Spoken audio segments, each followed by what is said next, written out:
In Dead Men Tell No Tales, you are a swarthy pirate who is leaping aboard a burning ship in the attempt to, relieve it of its treasure. The reason it's on fire is because you've blasted it a lot with your cannon.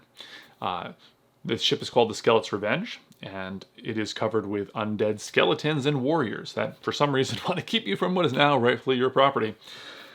In the game, you'll be managing the flames, the skeleton warriors that are on there, and, the treasure that you're trying to offload.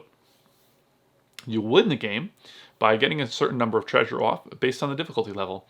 Jesse and I, we enjoy to play generally the middle ground, which in this, for 2 players in this particular difficulty level, would be 5 pieces of treasure. Of course, you can play harder or easier, and there's some other scenario-based stuff that you can add in that we won't be discussing in this video. So, you will lose the game if a number of things happen. You have no more deckhands that you need to place them out, and there are no more. You lose. You can also lose if you have no legal placements for a tile that you need to bring out, or if the ship explodes, which means the explosion track will reach the end, the old Jolly Rogers there. That will end the game as well. So let's take a look at what happens over the course of the round. The first thing you're going to do is you're going to draw a tile, and you're going to place it.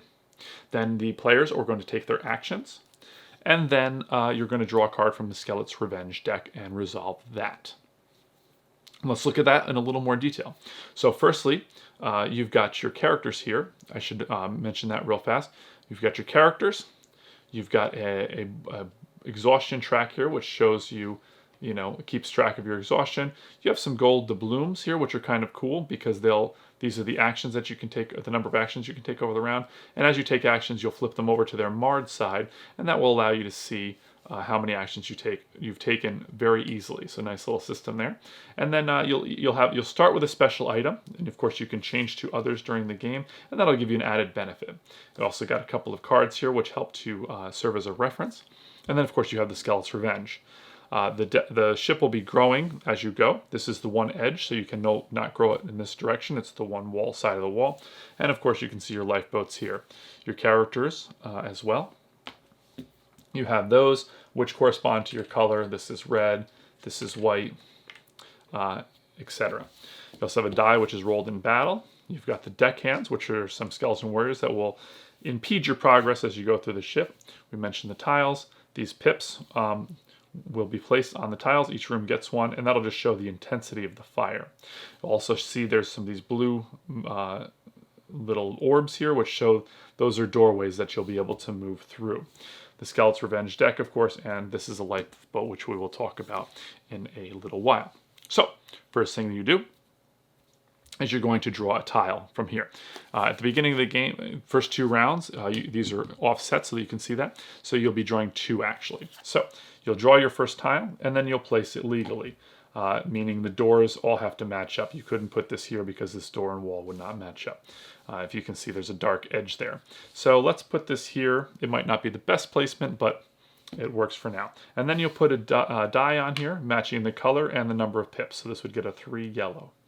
Okay. Then you would draw a token from this bag and place this out. So if it has a reward side and a guard or skeleton side, you would place the guard or skeleton side up. So we'll place that there. And we'll go into more detail about him in a bit.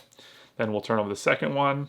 This one, let's say, I'll probably want to get there quickly, so we're going to put that there.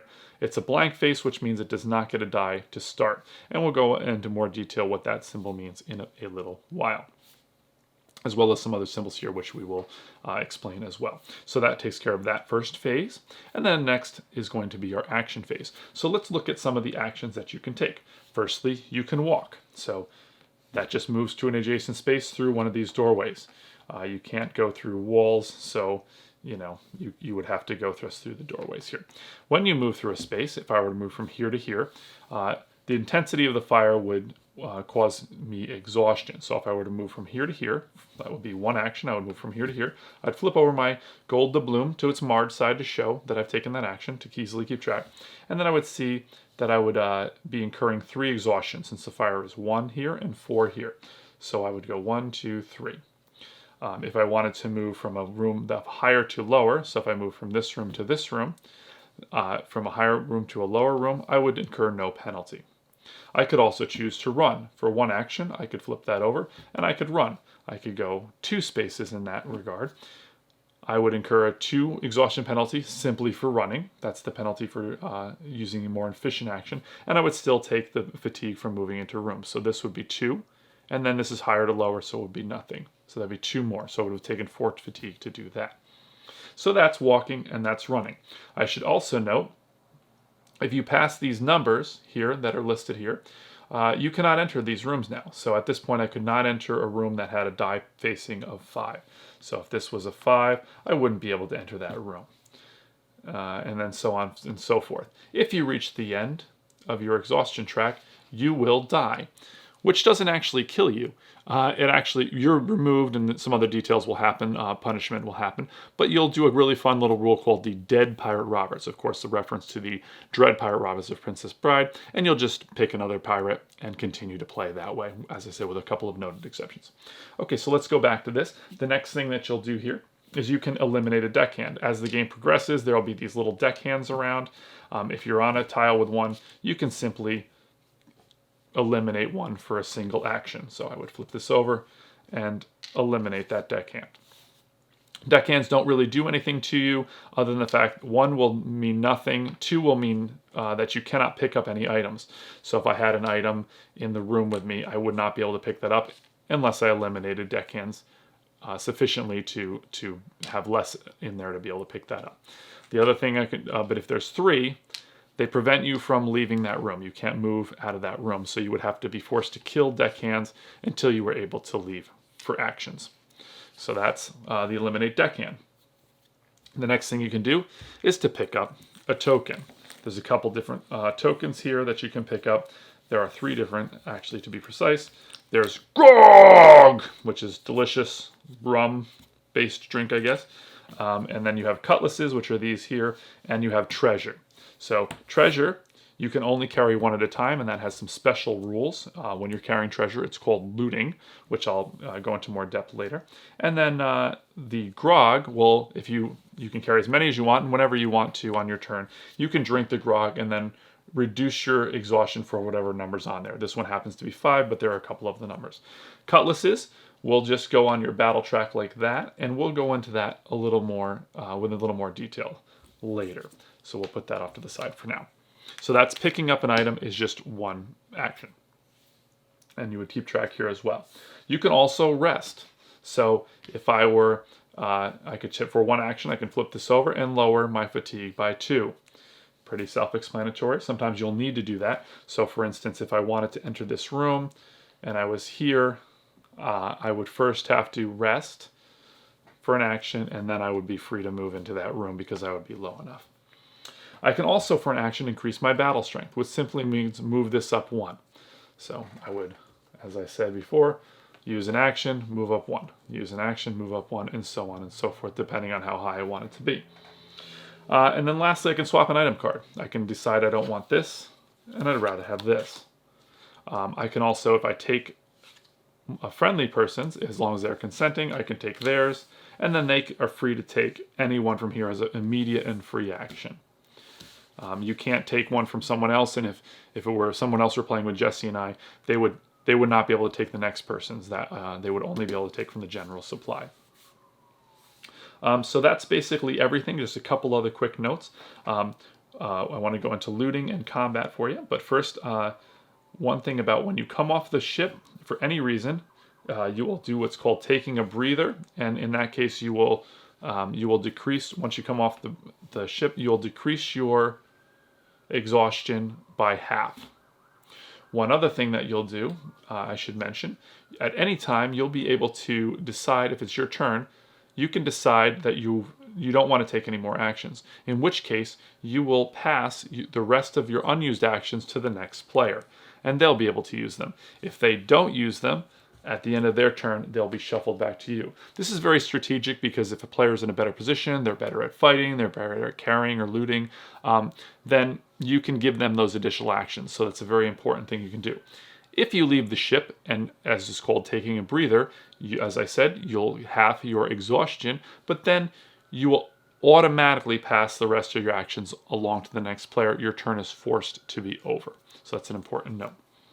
Let's take a look now at the last thing, which is called looting. And when you are looting, it means you're carrying a piece of treasure, which, to remind you, is the way you win the game. So if I wanted to pick this up, and I can only carry one treasure at a time, that's one action. Flip that over. And now I'm carrying treasure. That means every room I enter, doesn't matter if this is a 4, I would move into here. Normally you would only move up 1 point for exhaustion. But in this case, when you're looting, you would go up the full 5. 1, 2, 3, 4, 5. And then I would go into here. This technically would be a higher room into a lower room. Doesn't matter, you're looting, so I would go up 1. And then I would come off the ship. So that was 1, 2. I forgot to do 1, 2 to move, right? And now I've exited the ship, so I would go down by half. I'm guessing you round up, but I can't remember now, sorry. And then these would shift to the next player because my turn would be forcibly over. And then this would be placed in whatever area you have as your sort of victory pile because you're 1/5 of the way, 20% onto winning the game and enjoying that treasure. So how do you get the treasure? Well, that occurs when you fight. So let's quickly show you how you go about fighting. So there's 2 kinds of enemies to have actual combat battle with, and they act almost exactly the same with one notable exception at the end. So when you enter the room with an enemy, such as one of these 2, if you're carrying any treasure, your treasure would immediately drop. So let's put him here, and I'll be in here. Give me back my action tokens. So if I were to move into this room, I would use 1. I'm moving 5 to 4, so I'm okay. This is illegal, by the way. Let's do 5 to 1. Okay. And then combat would trigger automatically when you enter a room with any enemy. It doesn't cost an action to fight because you're automatically activating that battle just by entering the room. So now I enter the room. I'm going from 5 to 1, so I don't take fatigue. I just flip my 1 over for the move. And now I have to fight. The first thing that would happen is I would drop a treasure if I was carrying a treasure. But I'm not carrying a treasure at the moment, so I don't drop it. The next thing you do is you'll figure out how much battle strength you have. I have 2. Okay, this guy's a 4, so I'm going to roll a die. Now I could actually modify if I had any modifiers. For instance, the sword will allow you to add 1 strength in battle. But I didn't think ahead. I don't have a sword, so I'm going to roll. I'm not going to add anything to my battle strength. So I have a 2. I'm going to roll the die. It's a 2. He's got a 4, so I win the battle. So I would flip this over, and now he's an item. After the battle, doesn't matter whether I needed it or not, you automatically move this all the way back down to 0. And then your turn would continue as normal. Now, if, for whatever reason, let's say I rolled a 1 in that case, well, and I had a 2, then 4 to 3 is 1. I would take 1 exhaustion as a penalty. My battle strength would go down to 0, and then I would roll on this this table here to see what happened to whether I retreated, the enemy retreated. It's a little convoluted, and I'm not going to go into that. And that's the notable difference. If I were to have lost a fight with this guy, let's say I rolled this die, it's 4, 6 to 7. I would lose the fatigue, I would have lost, and then I would be forced to either retreat or fight again. That's the difference there. I can't actually retreat into this room because I can't enter it. So I could either retreat into there, but since I've got no combat power, I probably wouldn't start fighting again.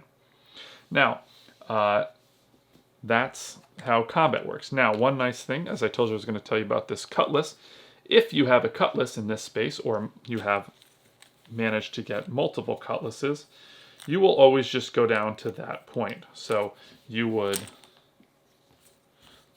Boy, these are hard to come by. There you go. So if I was up at a 4 and I battled, then you would slide yours down to the nearest occupied space that wasn't a cutlass. So we would always have a +2 battle. In that way, you can sort of power one person up or power both of you up, or all the players up, to be able to do battle more easily. So that's part of the strategy there. Okay, so that's the combat. So after you take your player actions, moving around, I'll go through a sample turn in a few moments. You would do the Skellig's Revenge. So on that, you would reveal a card, and you would follow what it says here. So this one has a pip of 1. You would look around. So this is a pip of 1. So this would go up to a 2, and this would go up to a 2. Now, there would be an additional effect here, but I'm going to explain that in a little while. So let's pretend that was a... Oh, that's supposed to be a red die anyway, so that was my mistake. Let's just put that back as a 1 here. Okay, so that one would go up. If there were any others on the board, they would go up as well. And then this will show you a trapdoor token. If any trapdoors on the board, which could also be these, there could be some out like this, would get a deckhand. Like so. Then you would be done. The play would pass to the next player, and you would continue on from there, drawing a tile, taking your actions, and drawing from the Skellig's Revenge. If at any time you draw a 5, or let's actually take a look at some of these others. So this one would say if there was a skeleton on the board, which that's a guard, so here's a skeleton, they would move towards the next player. Also here, this says all red and all yellow 2s, so these would both go up to 3 if you drew that, for instance. The other effect that you would get here, if you ever pulled a 5, after you resolved that turn, you would take this discard and shuffle it back into the deck. The last symbol that you could get is this one here, which is the arrows and trapdoors. In this way, what you would do is you would move from the trapdoor. All the deckhands would go out. So let's take, for instance, we have, if you had this, for instance, this one would go here. He would multiply. This guy would go here, and you would add 1. This one, he can't go to one with less than him, so he wouldn't go in there because there's already 1 in there, and then he wouldn't go in here because there's 2. So he would kind of be stuck. And that would be it. So any of the trapdoors would sort of shoot out and they would multiply. So that's a pretty terrible one to get, to remind you that if you run out of these, you would lose. So that is the game. Oh, and then as you go along, I should also mention as you go along, if you get to a point when you've used all of these, the ship is completely built. If the last action you take has an open room towards the other side of the boat, and there's no more tiles, ship, excuse me, you could add this lifeboat, which would be another exit, which you could use for hauling off gear or escaping the ship from at the end of the game. If at any time one of the tiles gets up to 5, then it will explode. What happens when it explodes is each adjacent room. It shoots out to each adjacent room. So this room would go up. Let's do this to be it easier. This room would go up to a 4. It would shoot out into this room, which would go to a 2. And then everything on this tile would be removed from the game. You can no longer get this treasure. This deckhand is gone. This die is gone. And this tile would flip over, and you would go up on the explosion track 1. This, of course, accelerates the end of the game, and it eliminates things that you might need in the game. And you could also, of course, this is impassable now, so eventually this will explode as well, as eventually that fire will grow and grow and grow. The other thing is, this could cause a chain reaction. If that 6 had turned this into a 6, 5 to 6 had turned this into a 6, that room would explode as well, and it would continue on and on and on, which is pretty terrible, obviously. The other thing that I didn't mention to you was this room here, which has a powder keg. When a powder keg room, the die pip reaches the same number, so if this were to be increased to a 2, then this room would explode, or the powder keg would explode. You would move this symbol to here to show the room has, the powder keg has gone off, right? If this reached 2 to 2. And then you would simply, whatever room is facing the powder keg would go up 1 pip, so that would go up to a 3. If you couldn't resolve it there, if there was no room, say, facing the direction, if it was an empty doorway, then it would just go out one of the other doorways that is connected to the ship. So that's an overview of the rules. Let's go. We're gonna skip ahead here to a couple of turns so you can see. I'll give you a couple of example turns. Okay, so we're going to show you a couple quick turns here starting with the Crimson Flynn, whose power is that he can lower fire in an adjacent room. So we're going to start his turn. We'll draw a tile. We can place this. I cannot place it here because this is a wall. So I'll place it here. Not a lot of placements for that. And then I'm going to put a die with the pips. I'll draw a tile from in here. It's a trapdoor. Okay. And now it's time for me to take my actions. I'm a little concerned about this because if this reaches 5, it'll explode. My power, as I say, is to lower other rooms. So from where I'm standing, I'm going to take my first action to lower this to 3. And then I'm going to, let's see, maybe move into here. I'll use my free deckhand action to eliminate one of them. And then I'll move this to a 1. And then I'll eliminate this one with, again, my special power to go into there. And I feel pretty happy with my turn, so I'm going to actually pass these to the next player, to Jesse, actually. Then we're going to draw the top card here. All of the 4s, so this is going to go, both red and yellow, this is going to go to a 5. And this is going to go to a 5. And that's it. And then all the trapdoors are going to put out another 1, 2, and here 3. So now we've put out deckhands there. That's it. Now it's Whitebeard's turn. He has a special power where he's not fatigued by 1 less, except for battle. So we're going to pull his tile. Boy, that's a pretty dangerous one, huh? And I don't want to put it here because I don't want to cap that off. Same thing there. I'm not as likely to go down here, although that's pretty dangerous because of, I think I'll put it, I'll put it up here because I'm blocking myself off a little bit, but I could continue the ship in this direction, but I'm a little concerned about that. Okay, so free walk or run action per turn. Let's see. I want to fight this guy maybe to get some good item. He's a 4. I think actually I'm going to swap this with the sword. That's an action, and then I'm going to use another action to raise my fight. That's 2. Let's raise my fight again, and then I'm going to run. So I'm going to take 1 action to go 1, 2. I would normally take 2 fatigue for doing that, but I'm only going to take 1 because of this. And I went into this room, which was 3. 1, 2, 3, right? And then this is 3 to 1, so I don't actually lose anything. I think I forgot to do his fatigue, by the way, since I was just showing you how to do him. Okay, then I'm immediately going to have to fight him, which doesn't cost an action. It's 2, 3, 4, 5, 6, which kills him. He turns into... Oh, this is actually the wrong... That's a special character, so let's grab out an actual skeleton warrior here. Let's say it's that guy here. So 3, 4, 5, 6, that defeats him. He turns into a cutlass. This is a character from one of the optional things you can do. So then I'll pick up the cutlass. This goes to 0. I'll pick up a cutlass, which pushes this up. That's done with that. I need to get some more treasure. I don't see any, so maybe I should just... Maybe I'll eliminate this for 1, and I'll fight the fire in here for 1. Then I'll draw my card. Anything with no pip, yellow, which there is none, so that's good. And then more deckhands come out.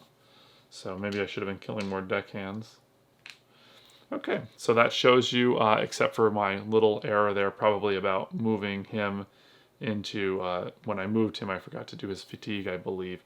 But other than that, that gives you an idea of how the game flow works. You're going to be moving around, lowering, trying to keep the fire at different levels, because on a whole, they're going to, all the 2s will go to 3s. Now the 3s are going to be the same as the other 3s, and then all those 3s will go up to 4s, and then 5s and 6s. So you're going to be trying to keep them at like different levels, but generally lower is better. You're going to be walking around hoping to put out these, these guys, turn them into treasure, and then lugging them off the ship, using your special powers to leverage, the fight in your favor. And kind of coming up with your plan of action, like in this instance, moving here to here, for this character to move here to here, that's a better line to go because he won't be taking any fatigue because there's 3 and 3, so, and then this way as well. So there's a lot of strategy there.